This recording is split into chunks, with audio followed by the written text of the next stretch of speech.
this video I am going to be showing you how to do the stippling technique, which is this one here, and this is inspired by pointillism but actually using marks from a fine liner pen like this to create light and dark areas on the page to create a variety of tones. So this is kind of what we're aiming for. So we're going to start off with a tonal scale so I can show you the technique. So I'm going to be using this fine liner pen.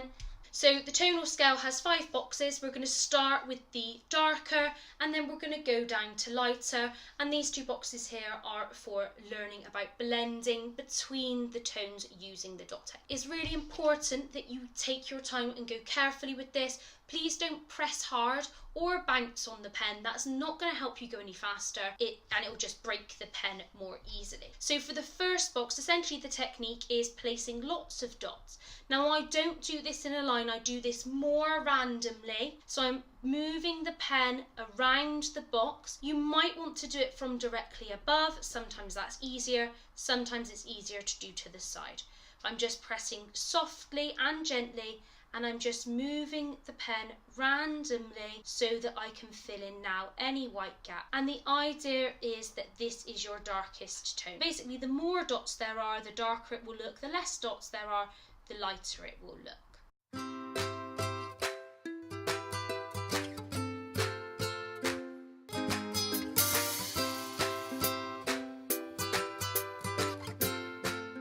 Okay, so let's say that that's my darkest tone. I'm then going to move through the rest of the boxes, getting lighter each time, using less dots each time.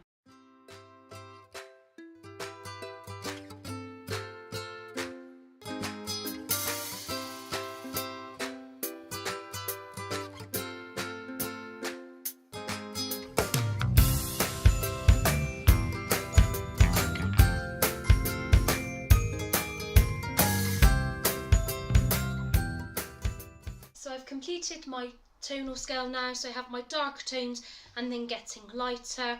You could play a bit about with this a little bit more, but it's just to test the technique and to make sure that you know that more dots mean darker, less dots mean lighter. So now the actual blending, what you're aiming is for it to just transition really nicely between dark and light, and this is called blending. So I'm going to start with the darker dots, so that's more dots closer together. And then you're going to start to bring those dots out. This is when you have to be a little bit more careful about where you add your dots. Okay, so dots go in lighter, more spread out, less dot. And then what you can do is when you've done the kind of basics of it, so that is going from dark to light, you can go back in and add even more dots to the dark section.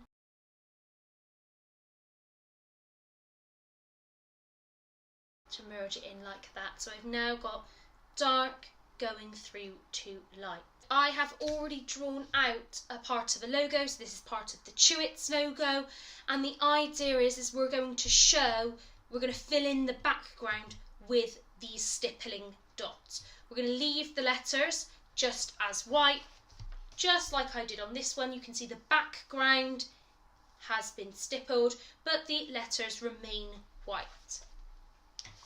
So I've drawn this out really lightly so that I can rub it out afterwards, and then I'm going to go ahead and just start. So what I'm going to start with is I'm going to do dots just around the outside of the letter. So on the pencil line, around the outside of the letter, just dots quite close together.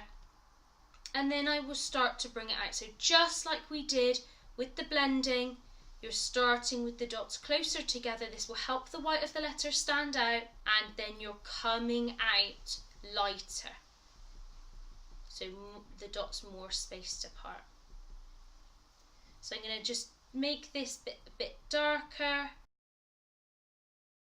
So you can go back over areas if you feel they're not quite right. Just need to keep an eye on what you're doing and kind of improve your work as you go. Okay, so that's the top done there. When you come then down in between letters, so exactly the same process, going round the edge of the letters first with the dots. This helps you just to see where your edge is and then again filling in the other dots.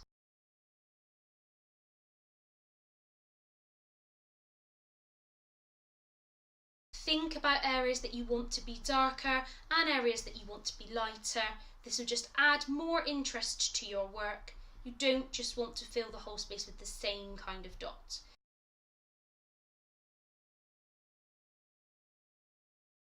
And that is the stippling technique.